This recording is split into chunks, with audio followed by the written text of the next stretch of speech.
I'll count us in. Five, four, three, two, one. Mike Owens with Inside Fighting, joined today by Miranda Maverick, who returns to action UFC Atlanta, facing Thug Rose Namajunas. Miranda, great to sit down and chat as always. How are emotions ahead of your return?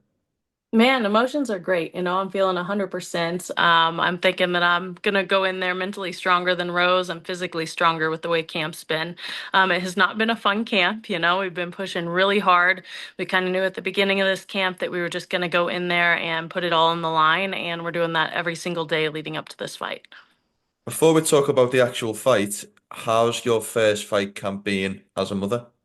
Man, it's rough, Mhm. but it's all working out. I've been able to get plenty of sleep, which is probably the hardest part Mm. of being a new mom. So my husband's been taking over night shifts, and then I take over early in the morning and watch Renegade until fairly late at night. So that's kind of the schedule. I take her with me at training and everything, and she's just been awesome and luckily has a pretty decent eating and sleeping schedule.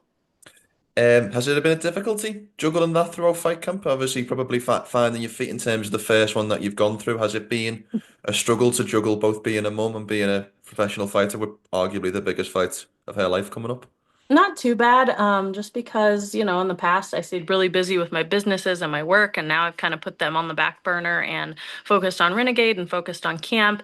So it kind of evens out at the end of the day. I would just say this is a definitely more heightened emotionally fight camp, and definitely letting that motivate me. If biggest drawback is the lack of sleep or having to manage your sleep a little bit more, is there Mhm. a particular positive having a newborn in fight camp? Is there something we can look at this from a glass half full I don't know perspective? about that exactly, but like I said, the motivation, there's Yes. nothing like being a mom and wanting to fight for her and her future.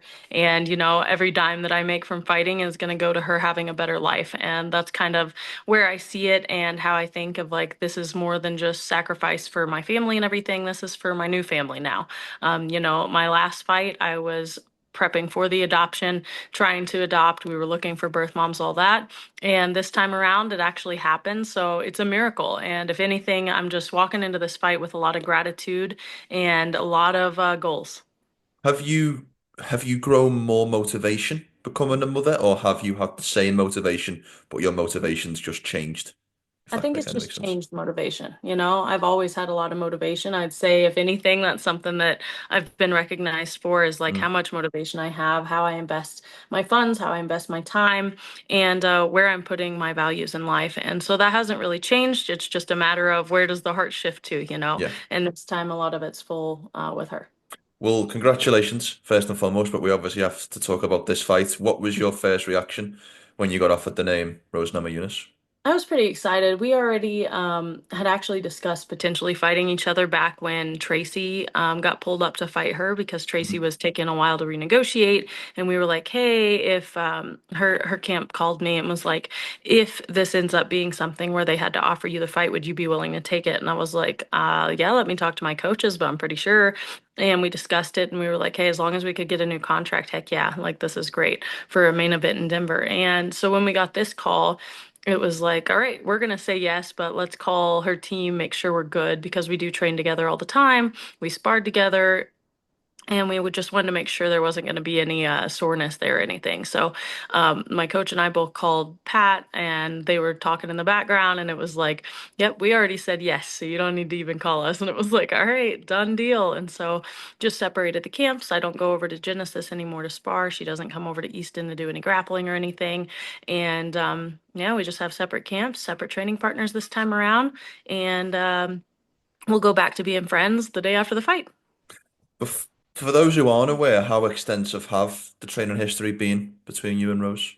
The last year and a half to 2 years, we've been Okay. sparring together almost weekly, been each other's main sparring partners for her camp for Macy, her camp for Aaron, and camps before that, and same vice versa for me. So about the year and a half, 2 year mark, I think we've seen a lot of improvement in the speed of my striking and stuff, and I have to credit that to sparring with Rose.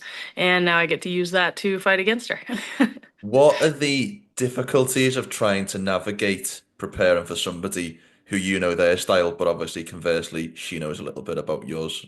We just both know what each other's strengths and weaknesses are. We Mm. both know exactly what each other are going to do to defend it. It's one of those things where we have to kind of, I guess you'd say, build a new game plan and also just get better at the things we know they're going to defend. And I won't get into the details here, but we know little tips and tricks that she uses to get away from takedowns. We know certain ways that she comes forward when she strikes and the way that I need to move to avoid it. And we also are pretty sure that we know her path to victories and we know mine, which is what we're trying to focus on. How would you assess her run in the flyweight division? I think it's 2-2 her record now. How would you assess what she's done in your division? I mean, it's still pretty good. You look at her Mm. 2-2, and the two losses have been against really top competitors. It's not Yes. like they were bad losses at all. So that's where somebody's record isn't always the definition of who they are at all. Rose is a good example of that. She came in, it's like might be 2 fights away from the title, is what everybody was talking about, and now it's like obviously a little bit more than that. But she was a little smaller for the division. She's been putting on more and more muscle, more and more size, and done a good job of that, and has kind of learned how to adjust her style for the bigger girls, I think. But she does have trouble with these the top competitors, and I'm hoping I'm one of them and gives her trouble. This fight represents a big jump up for you in the rankings in terms of fighting number seven. And I actually, when I was doing my research for this interview, I assumed that Rose was slightly higher ranked than that. And obviously, she has a massive following, former champion, all of that. What does this fight represent to you in terms of what it could unlock next in your This is career? the finally climbing the ladder stuff I've been working on for years. It seems like every time I get a ranked opponent, something happens. Mm. Tracy.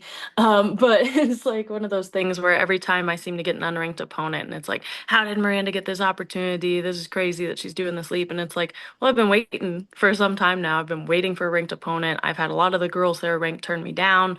I think I'm a difficult style for a lot of people. And, sometimes I have not the best performances. Like my Jamie Hoare fight didn't look the best. I had a rough night and luckily still won. It's just is what it is. And I'm excited to go put it all on the line and kind of show everybody I am up here in these rankings. I think I've been top 10 for a while now and just haven't gotten to prove it. And now's my time to shine. This feels like almost like a showcase spot for you. I think it's co-main event. I could be wrong, but it feels like certainly from the promotion, it's the co-main event, packed out arena, presumably in Atlanta, Georgia. This feels like the UFC really giving an opportunity to shine on one of the brighter stages. For sure. I'm excited. It is my first co-main event, and it'll be in front of a crowd, which is nice instead of it just Mm. being a fight night. So, like I said, my time to shine. I'm excited to go out there and kind of, as they say, take the mantle. Rose has been at the top of the division for a while, both divisions, strawweight Mm. and flyweight. And I think I've been waiting and knocking on that door for some time now and ready to kind of break that barrier, get to the top, and hopefully just a few fights away from a title. Talking about the title, I have to get your thoughts on last weekend's co-main event. What did you make of Valentina Shevchenko's title defense against Miranda Maverick at UFC In 315? all honesty, I don't get to watch the fights that much, and I didn't even Of get to course. watch that one. Before my fight, I will have watched the rerun of that. I try to go back and always watch the flyweights at least so that I can Mm. keep up with the division and make sure I know what's going on. But I have a busy life right now, and I fight so much, I don't really care to spend my whole weekend watching fights Mm. either. So that's not something I do too often, but I will go back and watch that fight. I obviously got the highlights. I read the play-by-play. And I was surprised. I actually thought Manon was going to get the win. I don't know if she just had a bad night or if Valentina's just that step above.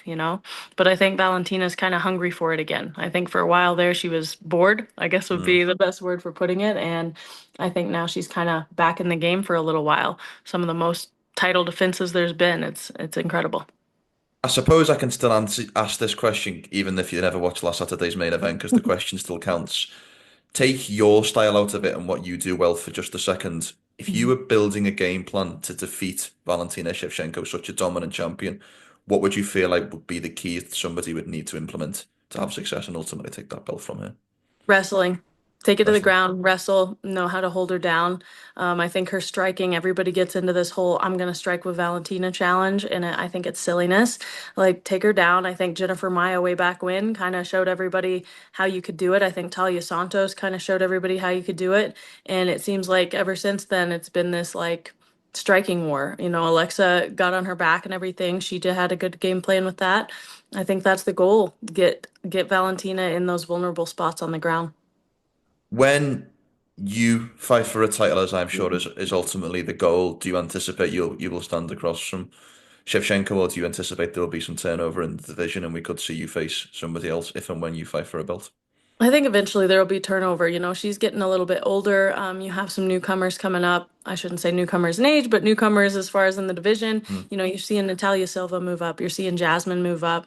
You're seeing even Aaron and Manning still playing those cards at the top of the division. I think there's a lot of talent in this division that just eventually needs to get there. And I think Jasmine and Natalia are kind of the next names that are going to be thrown in that mix. How do you see Macy Barber and Erin Blanchfield playing out in a main event in a couple of weeks' time? I think Erin will end up getting it. Obviously, I'm a little salty still about the whole Macy thing. I wish she'd Hmm. rematch me, and hopefully after this fight, I'll be in a spot where the UFC might make that happen. But I just see it as Erin has more tools to victory. Last question from me. Thank you so much for your time. As you visualize June the 14th, talk me through what a perfect day looks like from morning to night. Man, perfect day. Looks like, honestly, I don't think it'll happen, but perfect day would obviously be first round finish, get it Mm. done, go home, eat some pizza and ice cream, right? But I think it's going to end up being a decision, regardless of which way it goes. I think it's going to go the full thing, just from knowing how we train together. It's never easy sparring. It's never an easy battle, so I don't think it will be in this fight either. Just be smart in this game plan. I'm sure we're both going to walk out of there with blood and bruises and hopefully have a fight of the night, just war. But a little bit of stand up, a little bit of ground, and hopefully me dominating both. Are you bringing your daughter to Of Atlanta? course I am. Yep. Yep. She'll be with me. My dad's always in my corner, so him and my stepmom will be there to watch her fight week, which will be nice, and give me and my husband a little bit of a break from that and allow me to cut weight and her to kind of see her mom fight the first time, although she will still be out of it enough she won't have any idea what's going on. I love it. Miranda, thank you so much for your time. Great to catch up. Have a great and safe rest of camp, and best of luck Thank for the you. next fight. Appreciate it. Have a wonderful day.